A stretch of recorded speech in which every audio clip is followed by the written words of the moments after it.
कोल्हापूर शहराला पावसाने झोडपून काढल्यानंतर पंचगंगा नदीला पूर आला नसला तरी प्लास्टिकचा पूर आल्याचं चित्र शुक्रवारी नदीपात्रात दिसून आलंय।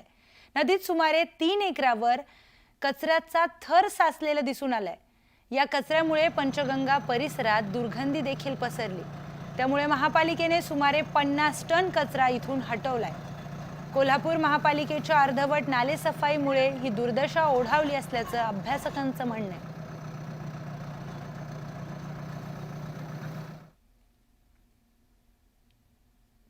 कोल्हापुरात झालेल्या मुसळधार पावसामुळे पंचगंगा नदीची गटारगंगा अशी अवस्था झाली होती। मी सध्या राजाराम बंधाऱ्यावरती आणि याच परिसरामध्ये शहरातला सगळा प्लास्टिक, थर्माकोल आणि लाकडी ओंडक्यांचा जो कचरा होता तो नाल्यातून वाहून आहे ते या नदीघाटावरती आला होता आणि इथं जवळपास 50 टन इतका कचरा साचला होता। महानगरपालिकेने हा सगळा कचरा आता हटवलेला आहे। या ठिकाणी पाहायला गेलं तर अद्यापही हे कचरा हटवण्याचं काम आहे ते महापालिकेचं या ठिकाणी सुरू असल्याचं पाहायला मिळते।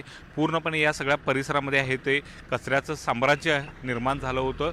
JCBच्या साहाय्याने आहे ते महानगरपालिकेनं हे कचरा हटवण्याचं काम आहे ते हाती घेतलं होतं आणि हे काम आता जवळपास पूर्णत्वाकडे आलेले आहे। महापालिकेच्या वतीने जे माहिती देण्यात आलेली आहे त्या माहितीनुसार जवळपास 50% अधिक कचरा आहे तो महानगरपालिकेने या ठिकाणचा हटवलेला आहे।